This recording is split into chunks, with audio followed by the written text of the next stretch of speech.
It's now my privilege to introduce your moderator today, David Abrams. David's short stories have appeared in Esquire, Narrative, Connecticut Review, the Greensboro Review, the Missouri Review, the North Dakota Review. Have I left any states out? And many other literary quarterlies. He just sold his novel about the Iraq War to Grove Atlantic Press. Congratulations. Last week. And his blog, The Quivering Pen, is online. Just Google The Quivering Pen, and you'll read his wonderful blog. So, without any further ado, here you go, David. Thanks, Kim. I'm going to go back in here. Well, I was thrilled and honored to be part of this panel, and can't believe I'm sitting at the same table with four of my recent heroes and heroines. So before we get started, I'm going to read their official biographies in case you don't know who these fine folks are. Glen Chamberlain is the author of Conjugations of the Verb to Be. I believe in sight recognition, so you go out and buy their books. Her first collection of short stories, Conjugations of the Verb to Be, has just been published by Delphinium Books. She's won the Pushcart Prize, the first Gilcrease Prize for fiction, and the Rona Jaffe Award for both fiction and creative nonfiction. The Rona Jaffe Foundation has called her one of the most promising women writers in the nation. She lives in Bozeman, where she teaches writing at Montana State University. Alan Heathcock, here to my left. His fiction has been published in many of America's top magazines and journals, including Zoetrope, Kenyon Review, 5 Chapters, Storyville, and the Harvard Review. Volt, a collection of short stories published by Grey Wolf Press, received starred reviews from Library Journal and Publishers Weekly, was named by Publishers Weekly as a debut to watch for in 2011, and was named the New York Times Editor's Choice. A native of Chicago, he teaches fiction writing at Boise State University. Shann Ray, another Grey Wolf. I should say we have our panel is kind of a Grey Wolf +1 panel today. So. But really, Grey Wolf is a great press.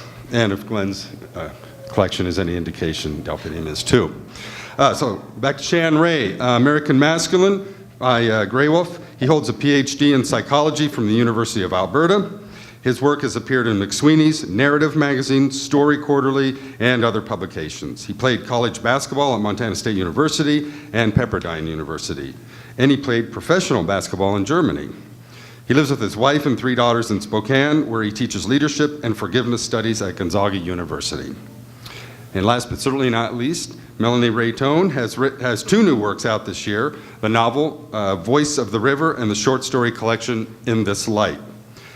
She's also the author of the novels Sweethearts, Meteors in August, and Iona Moon, and the collections Girls in the Grass and First Body.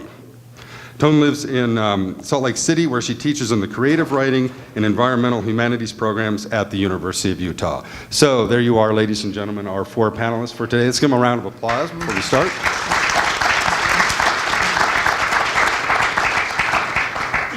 So I'm going to start off by saying I read a lot. And I read a lot of fiction. And when I read fiction, I read a lot of novels, but I do try to balance it out with short stories. But lately, and when I say lately, in the last couple of years, I've noticed more and more short story collections creeping into my reading on the nightstand. And this year seems to really have exploded with collections.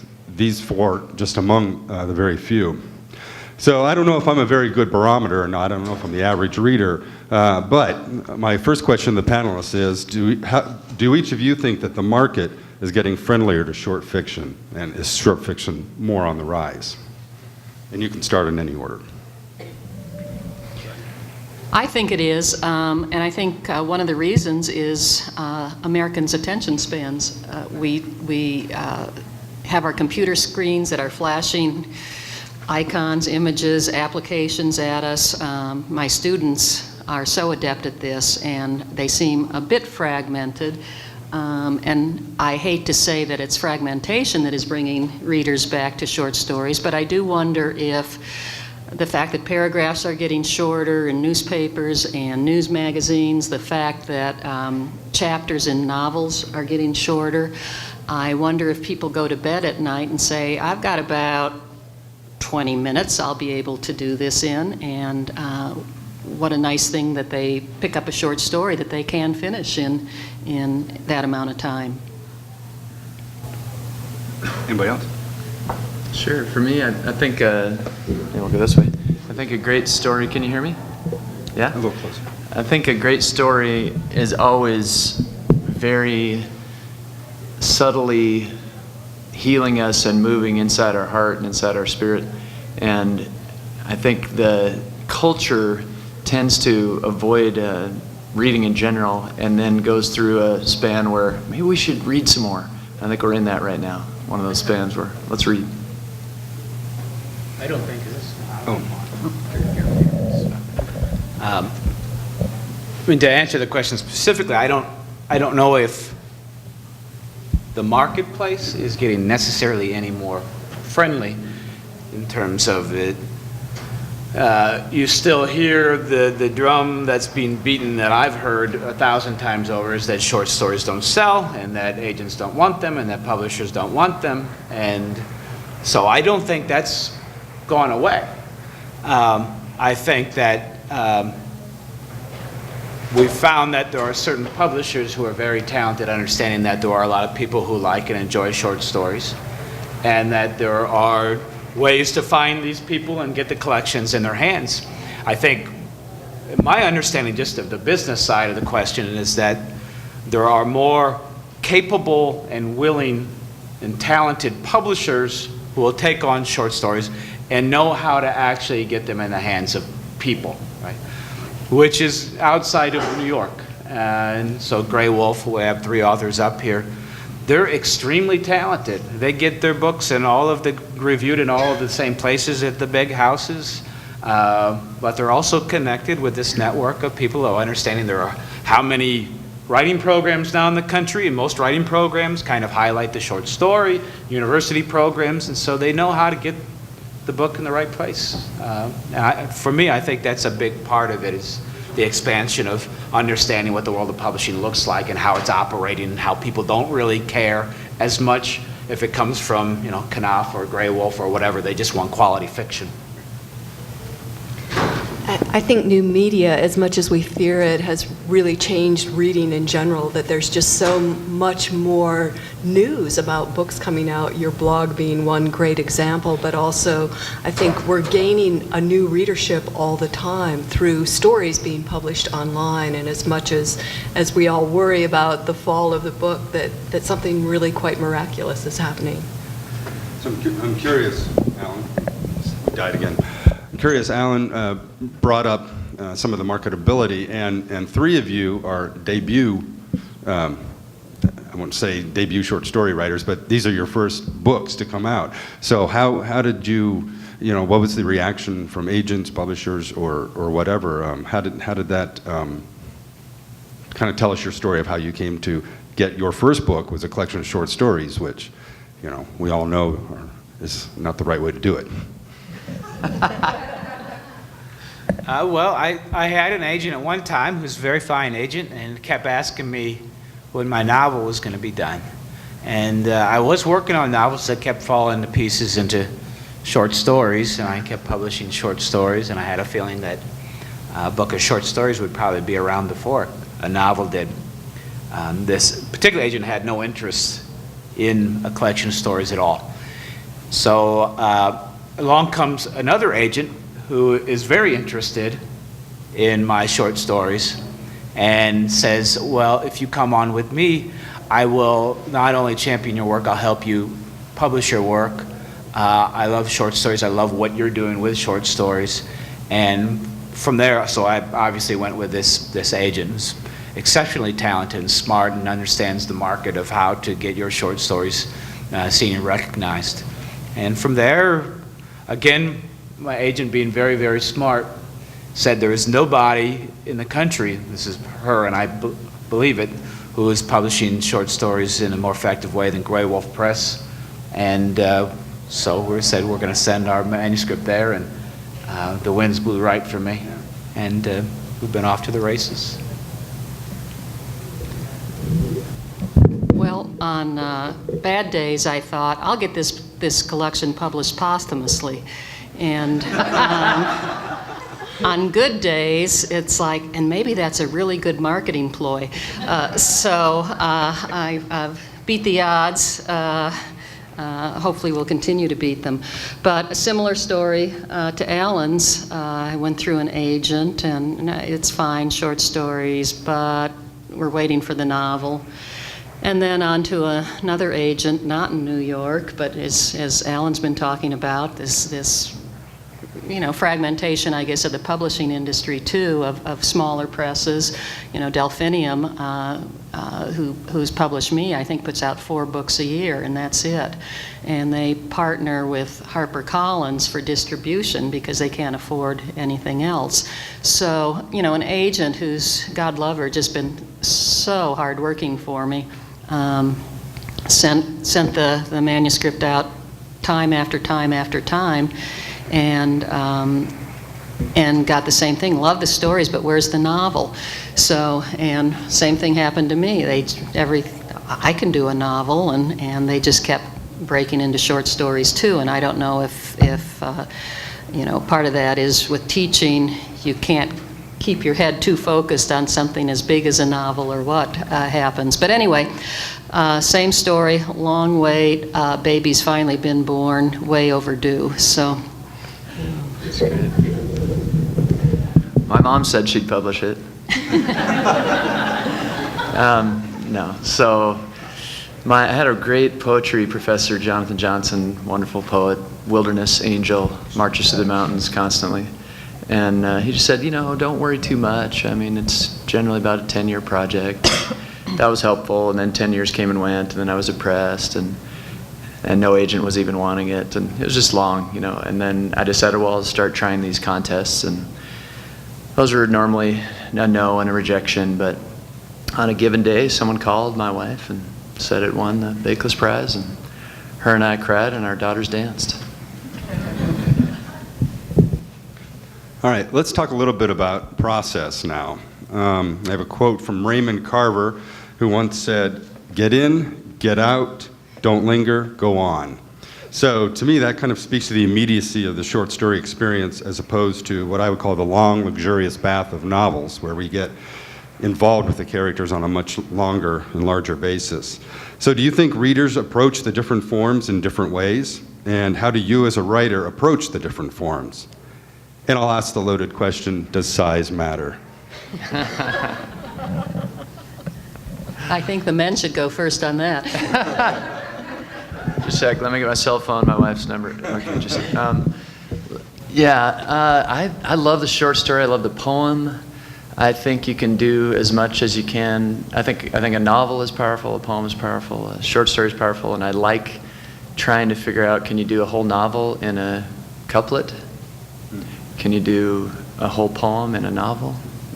So personally, I just think the blend of the mix of them are enjoyable. I often try to break up parts of stories and send them to magazines as poems, and I just like playing with all of the different aspects of it.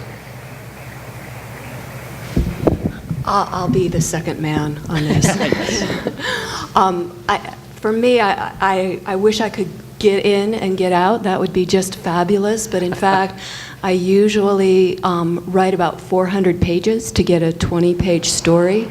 So for me, the idea that I don't know how the reader perceives it as much. As a writer, my process of exploration is immense, and that's the joy of being a writer. I'm not writing to make a product of a certain size or a certain scope. I'm writing because there's something really pressing my spirit that I need to understand more fully. And when I get to the point where I feel I've understood it, then I try and make something of it. So in one of my stories, not in this collection, but an earlier collection, I wrote 50 pages in the voice of a woman who speaks 17 lines in the story. But I knew what she had to say in those 17 lines, and that's what I'm always striving for in the making of anything, regardless of its length. I think I can, am I on? Hello? You guys hear me? Okay. I think I can kind of echo what Melanie Rae just said, and it took me 12 years to write my collection. Most of the time I was writing novels, and I would have the novel, for whatever reason, fall to pieces. It wouldn't work out. But out of that, I would see full dramatic movements, which stood alone. And because it's practical to turn them into something, I decided early on to turn them into stories. I think in the collection, I think there were only 2 stories that I wrote where I knew that they were short stories, and I wrote them as short stories. For me, as a writer, kind of what Melanie Rae just said, I don't care what it comes out as, which is frustrating sometimes to the people on the business end of working with my career. But it is just, I'm trying to make sense of the world, and I have questions that I need answered. I'm mucking around in these things that won't leave me. It's a daily exorcism to try to get in and just see if I can come to some insights of why it took 12 years is in part because I'm banging my head against these questions, some of which are unanswerable, and I'm trying to find if they truly are unanswerable or if there's some close approximation to some insight that I can glean from the process of being an artist. And I take great joy out of doing my job every day because I allow it just to be that, right? I don't care what it comes out as. In a certain way, I understand that it's completely impractical to continue to write novels that fall to pieces and turn into short stories. Just in terms of I am a living creature and we do have bills, and so I'm going to try not to do that anymore. I'm working on a novel now that I think may in fact be a novel. But if it doesn't become that, then so be it, right? That's not why I'm writing in the first place. So can you tell us, interested me, what are some questions you bang your head against?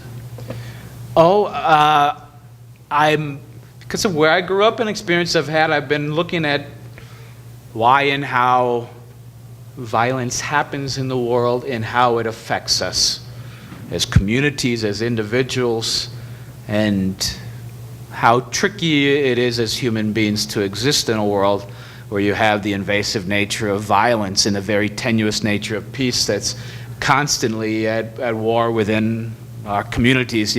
We're at peace right now. This is nice, but even in nice Boise, Idaho, where I live, 1 block over, someone was murdered. There was a terrible stranglehold event which completely changed the way my kids walk to school every day. You never know how these things, so I try to get my head around that, right? I think that's an important thing to understand. One of the nice things about short stories, just again what Alan is saying, it's exploring an idea. And for example, in the collection I have, 3 of those stories, well, they come from various places. An image arrives, and then somebody tells you an anecdote, and things start to collide, and you put them together.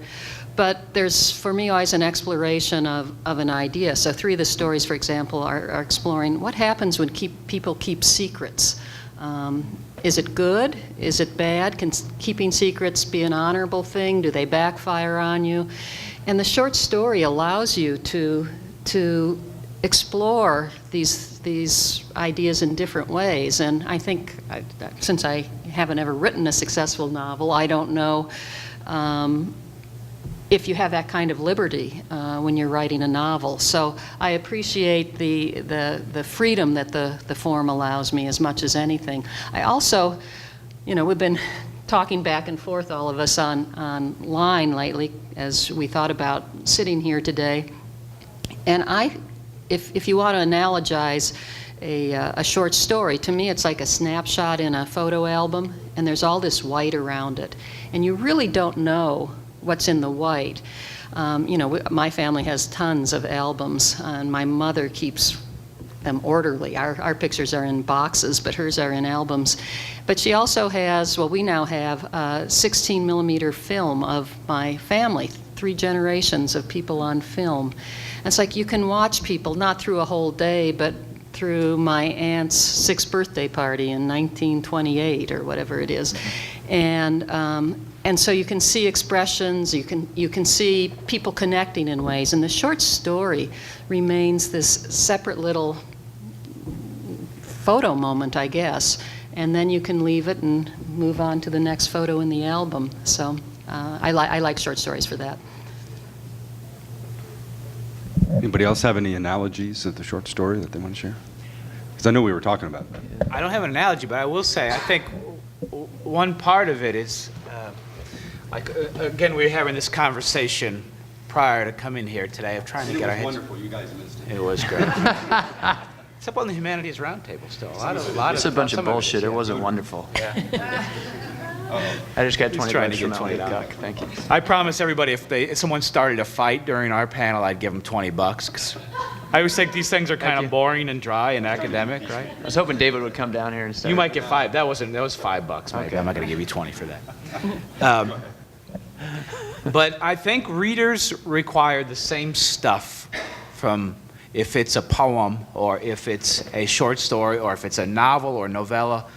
I think the readers, if you read something and you're powerfully moved by it, if you're made to view the world in a way that you haven't seen before, if you're kind of fall in love with the value of language again and how it operates in our lives.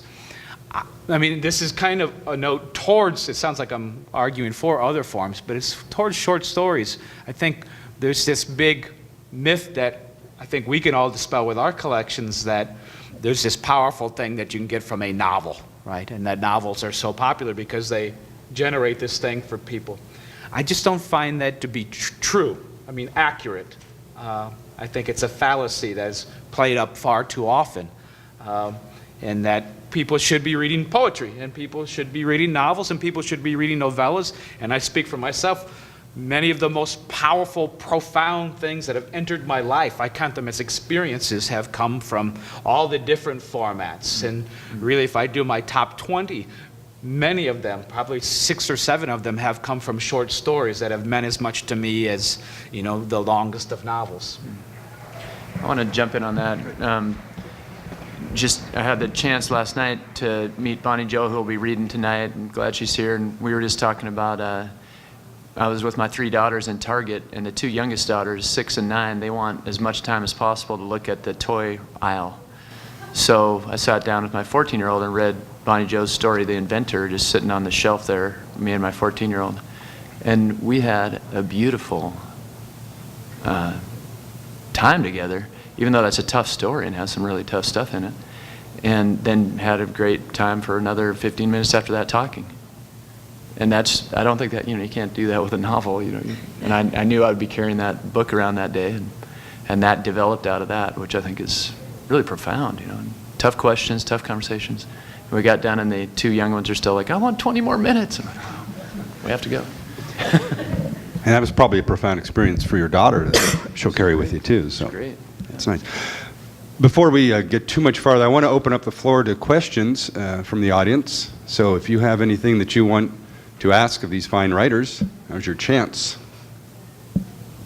Yes? I have a question for Alan. Alan, your first story in both, and I won't give anything away, but I felt so sustained in that grief that I kept thinking the story didn't have an end, because I think that's the way kind of sustained grief sometimes feels.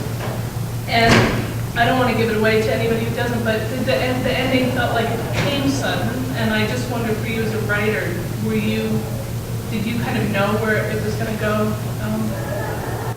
That story took me about 6 years to write. So I thought I did many times. I mean, so this is kind of a tricky one. So the first story is about grief. And I've only had my share, but I've getting my head around of the nature of grief and how it's operating in this man's life who is not me, who is this character. It took me a long time to wend my way into the full understanding of how grief operates in our life, of how it's sustained, of how it's not easily dismissed, of how it affects us in multiple and layered ways in our lives. And I did the best I can to get him to a point where he's pointed finally back towards living in the smallest and most honest way that I can get. And it just took that many pages and that many years for me to get my head around how to do it. The only thing I require of myself is that every line that I'm telling a truth that I can abide, right? That if an interviewer asks me about it, I'm like, I believe this is the way it is. And my understanding of the world and what I've seen and the way grief operates in our life. And so that's how it came out. Thank you for asking. Anybody else? Yes. My observation of current modern short story writing is that the subject matter is almost universally contemporary to the writer. Is it possible to write short stories about historical subjects, people who lived before we did, not just our grandparents, but even before that? Absolutely. In case you didn't hear the question, she was asking, is it possible to write non-contemporary setting short stories to go back into our historical past and capture that into a short... And get them published, which is the most important thing. And I can say right now, out of these collections, I know that Shann does that in one remarkable story in the collection, which I'm drawing a blank on. It's about the train. It's on the train. The Great Divide, right. So if you... 4-1. Speak to that. I mean, I feel like it can be any time or place, and just trying to spend the necessary silence and listening to be embedded in that place and let the people in the story embody whatever they're trying to embody. And so I love it. I think it's a neat way to. I've enjoyed trying to go back into history too, and I think any time period is possible. My background's Czechoslovakian, and I've recently been working on stories about atrocities. So, story on the Lidice massacre that the Nazis committed, for example, or the Sand Creek massacre that the U.S. military committed against the Cheyennes, and so trying those. At what point do you think that crosses over to, like, if you're going to write a short story that's set, say, in 1870, as a literary writer, at what point do you run into an issue where someone says, well, that's not literary, that's genre, you're writing a Western? I mean, do you run into those types of collisions? I like those collisions. I think they're enjoyable, and I like to just mess with it and mash it up. My only definition of literary is that the work improves with subsequent readings. That's my only definition, and I teach that way. Teach at Boise State University. I'm like, write whatever you want, right? I'm like, let's eliminate this idea of genres. It's bad for both sides, too, because I find people who are like, no, I'm a genre writer, which usually equates to I can write poorly or make mistakes or do these things that I'm like, no, let's talk about quality fiction. And so, to answer your question, I think absolutely there's a number. There's a Sweetland is a collection that's right out here for sale in the book. I love it. And it's Minnesota, I'm going off memory, I read it a couple years ago, but Minnesota, probably the late part of the 19th century. Beautiful book. All the stories are set in that time period. I think, if it's historical, if it's contemporary, again, I think for me, it's readers require the same stuff. And it has to touch them at a deep level. It has to be a deep moving experience. It has a great drama and insight, and so it's not just a set piece or something like that. But I think absolutely, yeah. I was telling Glenn last night that one of my favorite stories in her collection is the story Stacking, and it's a pretty remarkable story because it follows 3 generations of 2 families. So, would you like to talk about the process of how you were able to capture those 3 generations and what are the challenges of that? Yeah, as a writer, you spend a lot of time alone. It's kind of pathetic, really, but things bouncing around in your head all the time. And so stacking, it's about stacking hay and the ways that it's a little bit historical because the first story starts in the 1940s and it takes us through 2000 with 2 other stories, so following these generations. Initially, it's like, well, what were the different ways people stacked hay? Because we'll drive, my husband and I will go into the big hole and look at the old beaver slides and just be enchanted with them, even though a few of them work anymore. So looking into that, and now they're really ugly round ones with the plastic around them. I don't get the plastic, but anyway, it's like, well, let's follow this family through story. That an event happens, and then the event is taken over by story, by the two families, and then how do events unwind because of a story? And then how do they unwind again because of an event and a story? So you end up with these three generations. And initially, I was telling David last night, because we do sit by ourselves, and poor Melanie writes 400 words for pages for 17 lines or something. I thought, well, it's about stacking hay. Let's see if you can stack the stories in different ways. So could you read the third story first and then put the second one third or whatever? So readers could stack the stories differently. I failed miserably at that, so I think it works better if you read them in the order. But it's a issue here of something physical, historical, the ways that ranchers have stacked hay.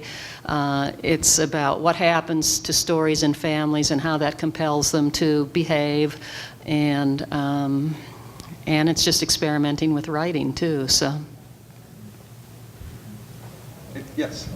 Can you talk a little bit about the process of rewriting, which seems to be kind of central to the success of the story, or lack of success?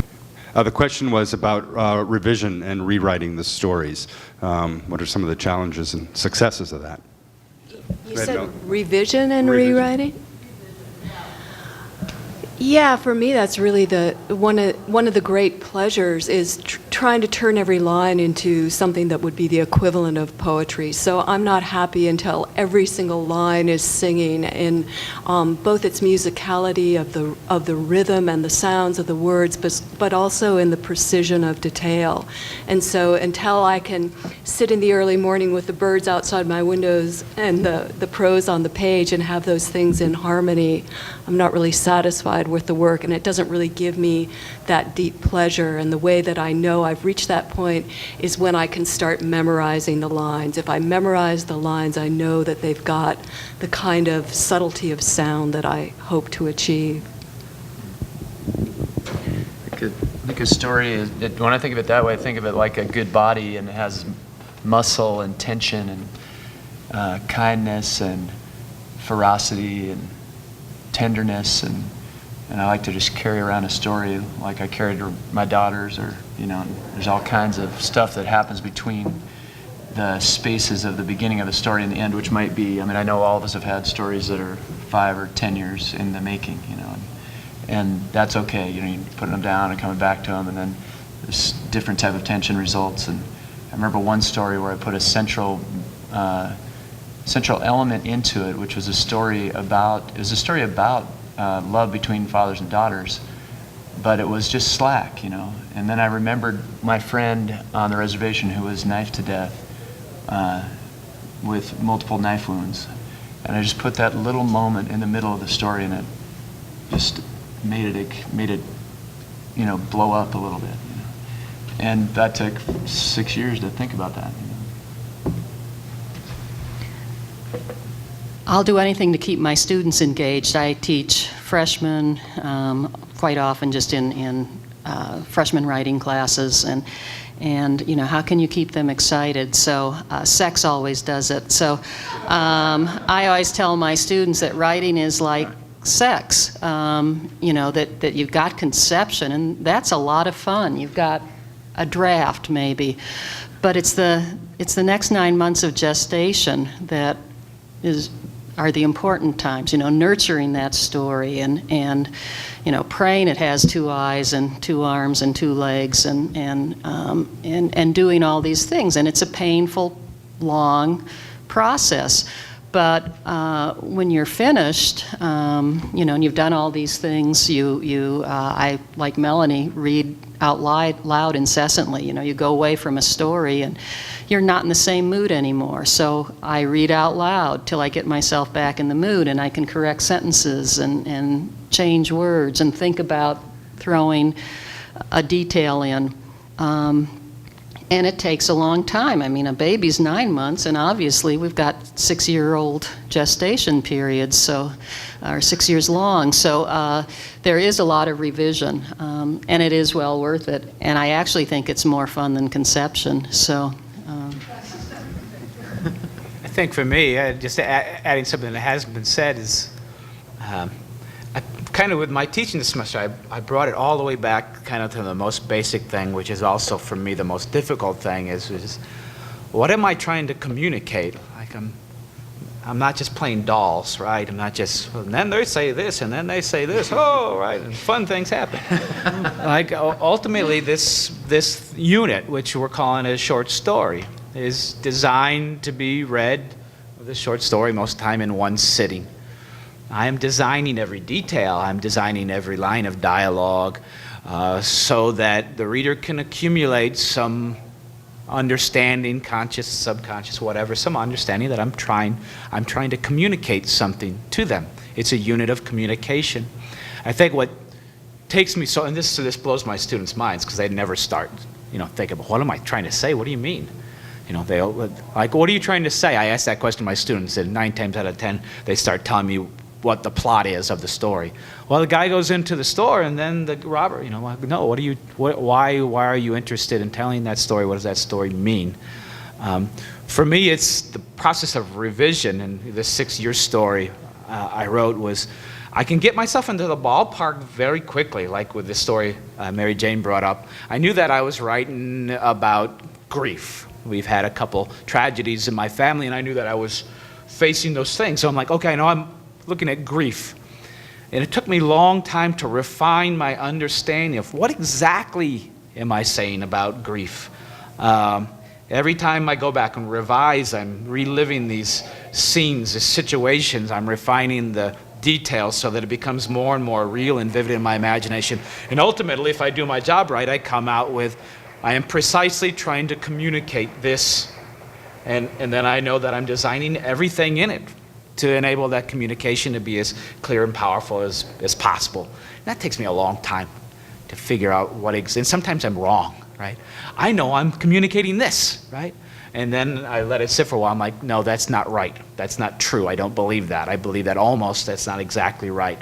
And I have to go back to it. But that's why it took 6 years, is what exactly am I trying to say? Why am I writing this? And why does it have value? Why is it relevant to me, let alone you?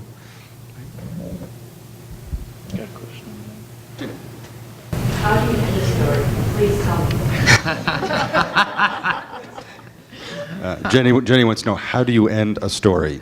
How do you bring it to its conclusion?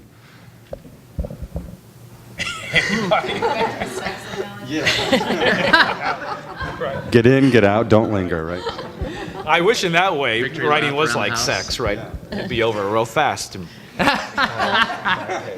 I would have written several books.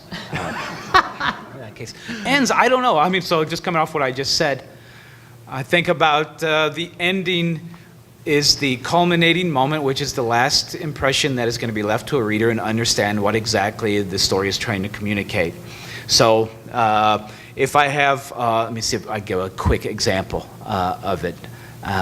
So in the end of the story, The Staying Freight, I have this moment of grace that comes into this man's life, because I thought what I was trying to communicate out of my understanding of seeing my family go through these tragedies was that grief is terrible and it sticks with you and it's hard to shake, but eventually we're able to turn north once again in very small ways and reclaim our life. So I knew the end scene had to communicate that, and that final moment would be the final touch that would communicate the entire purpose of everything that was read before it. So I think about that. It's my final chance to make my statement of what they're reading. If I knew how to end a story, I wouldn't be doing all these pages of explorations. But I guess, I think often, why would I want to end the story? If I've entered a place that's really miraculous for me to be exploring, why am I in such a hurry to finish it? So I think there's that external pressure of, I have to sell this, I have to finish this, I have to get on to the next thing, which we impose on ourselves, and which also comes from dealing with a market economy rather than a gift economy. But if I think that stories are a gift being given to me that I then give to somebody else for them to transform through their own vision and to go on giving in some new way to others in the world, then there's no rush to finish. That sometimes I just have to wait until I understand it fully enough to let it go into that world. I love endings. I think they're gorgeous, small miracles. And so I personally pick up Melanie's book, Glen's book, Al's book, and look at their endings and love them and just taste those endings. And I have people that I love their endings, a lot of writers that I think that's wow. And I try to sometimes I just sit and read endings through the whole book of short stories to pick up the endings. You have a really sweet ending too, Shann.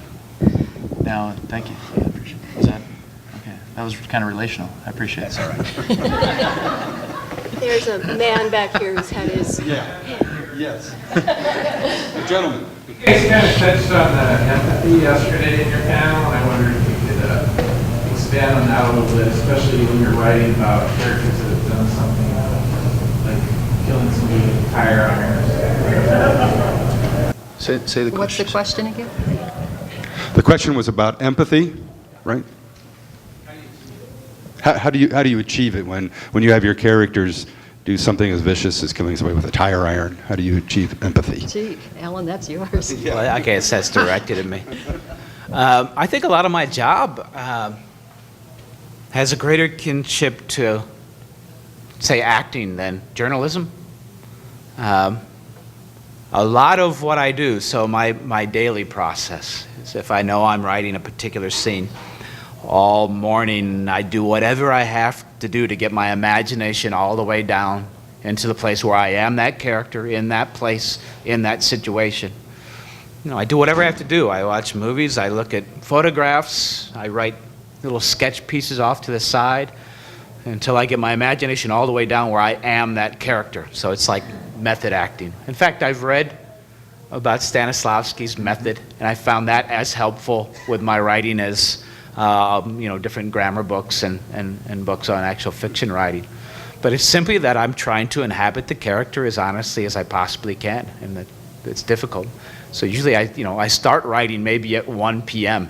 and actually write physically for maybe an hour and a half, 2 hours after several hours of just preparing myself to get my imagination all the way down into that place of full empathetic experience. There's something that I've been reading about lately and teaching to my classes too, and that is that all of us, all of you, all of us in this room have been gifted with something called mirror neurons, and sometimes they're called Gandhi neurons because they pretty much have the same effect. But in our brains, there are actual neurons that allow us to identify with other people and other living beings, not just human beings, spontaneously. And the mirror neurons, and I'm sure you all recognize this experience of kinetic empathy, like you see someone fall off their bike and skid on the gravel and scrape their skin raw, and you flinch in pain as if it happened to you. Or you see a bully on the playground, or a teacher humiliating another student, and you just burn with shame as you watch that happening. Or worse yet, you're witness to an atrocity and you see someone beating another person and you identify with both victim and perpetrator. And so this is just part of our human experience, to experience empathy spontaneously without even articulating it, without even knowing that it's happening. And so as a writer, I'm always thinking, how can I go to those places that are really terrifying. How can I feel empathy for someone who's doing something or has done something that is judged as despicable? How do I find that humanity in that person and understand that this is part of our shared experience, not part of someone else's separate, alienated experience? And how can I find a way to think about bringing that person back into communion with the rest of society? How might forgiveness be possible? And I do that through the exploration of the interior life and the life that preceded that event, and also by trying to imagine the life that might come out of that person if he or she can be healed back into the community. I think I'm personally fascinated by how light and darkness interact and how good and evil interact in each of us, and try to, for empathy, in my own regard, I try to put my body in a physical posture of humility and try to listen. And then I think of stories often, and they come to mind, from my family or from my own time when I may have shamed somebody, and did we resolve, or how might we have resolved? And I think of things like my dad, who used to fight a lot, saying, when I'd ask him, what were you thinking? Why were you trying to fight that guy that was huge? And he'd say, well, I'll tell you, I'm going to go in there and I'm not closing my eyes. Things like that stick with me, right? I'm bringing my lunch, that kind of thing. And then I go, well, wow, this is a guy that is tender and I love him a lot, You hear these sentences, and just envisioning how do things come together for people, both for the ferocity of a darkness and the legitimate healing sense of light. How do those things happen in all of us? Let me sound shallow and talk about dinner parties. Have you had friends over and you've met someone new and you love this person and you're so excited about having that person meet this other person you love, and you have an absolutely horrible time because they don't get along and you can't figure it out because you love them both? And I think writing is kind of like big dinner parties. We're schizophrenic and we're held together by our skins. All these personalities are contained. And so, writing, I think it's a way for us to, we all seem like civilized people up here, but I think it's a way. You haven't been with us enough. I haven't been. I heard some pretty. You've seen what Al did last night. Yeah, these threats of violence at this table for today, but writing is a chance for us to release that part of us, that character that we don't like very much, and say, oh my gosh, that's me too. The dinner parties I've been throwing are much too civilized. I should be someplace else because I've lit this character out for the day. And if we like ourselves at all, we have to like that aspect of ourselves as well, or at least accept that and begin to understand it. And I think that's where empathy comes from. I think it might be a very selfish act rather than a very generous act. And sometimes just let it destroy itself, like Revolutionary Road, for example. Any other questions? Anybody?